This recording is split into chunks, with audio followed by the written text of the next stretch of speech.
बिल्कुल, ये भी बहुत-बहुत धन्यवाद सबसे सभी दर्शकों को और आपने जो तारीफ़ की उसके लिए धन्यवाद और हमारा मानना है कि दीपावली है वो परंपरा, प्रतिष्ठा और अनुशासन का त्योहार है। तो इसमें बाज़ार में आप टिके रहे, सेलेक्टिव बेट्स यहाँ पे वर्क करते रहें और सभी लोगों के लिए विशेष करते हैं कि माँ लक्ष्मी सभी को सुख समृद्धि से भरपूर करे। सो अब यस, बाज़ार की बात करें तो देखिए बुल्स का पावर बाज़ार में वापस जारी है। बैंक निफ्टी इस बाज़ार में आउट परफॉर्म कर रहा है और आप देखोगे आज एक्सिस बैंक के बाद में एसबीआई और आईसीआईसीआई बैंक के मोमेंटम ने बैंक निफ्टी में तेजी में 4 चांद लगाए हैं। इस वीक लगभग 4% की बढ़त है। बैंक निफ्टी का जो लाइफ टाइम हाई है वो 41,840 है और हम 1000 पॉइंट यानी 2.5% दूरी पे है। तो बैंक निफ्टी में आउट परफॉर्मेंस रहेगा। यहाँ पे ओवरऑल स्ट्रेंथ है। 40,400 का यहाँ पे सपोर्ट रखना चाहिए। ऊपर में लगभग आपको 41,200 से 41,300 तक के अपसाइड इमीडिएट बेसिस पे बनते हुए मिले। ग्लोबल संकेतों के उठापटक के बावजूद निफ्टी अपने आप को होल्ड कर पाया। पिछले कुछ दिन पहले 16,750 के बॉटम बने।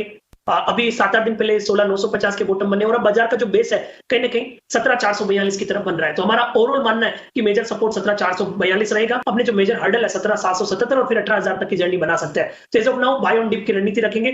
17,500 के स्टॉप लॉस से 17,777 के टारगेट निफ्टी में बनने चाहिए। इमीडिएट के लिए 1-2 दिन के हिसाब से रणनीति बनाए तो 17,500 का सपोर्ट रहेगा और कहीं ना कहीं निफ्टी तो अब निफ्टी के लेवल्स आपने नोट कर लिए। जरा बैंक निफ्टी के लेवल्स आप नोट कीजिए। 41,300 तक के आपके लिए टारगेट है, यानी कि ना केवल हम 40,500 को पार करके अब इसके हमने बेस बना दिया, उसका हम स्टॉप लॉस करवा रहे हैं 40,400, 400, 500 वाली रेंज का। बल्कि अब आपके लिए नए टारगेट भी आ चुके हैं जो कि 41,000 के भी ऊपर हैं। आपके जो लेवल्स वापस आ गए, आपको हमको ध्यान होगा, आपको भी जब लास्ट टाइम भी चंदन जी हमारे साथ जुड़ते थे तो 17,777 की इंपॉर्टेंस आपको जरूर बताते थे। 17,777 अभी ऑलमोस्ट वही टारगेट इनका वापस से आ चुका है, यानी कि हम यहाँ से करीब 100-125 पॉइंट और दूर है। इसलिए मैं कहता हूँ थोड़ी गुंजाइश और है।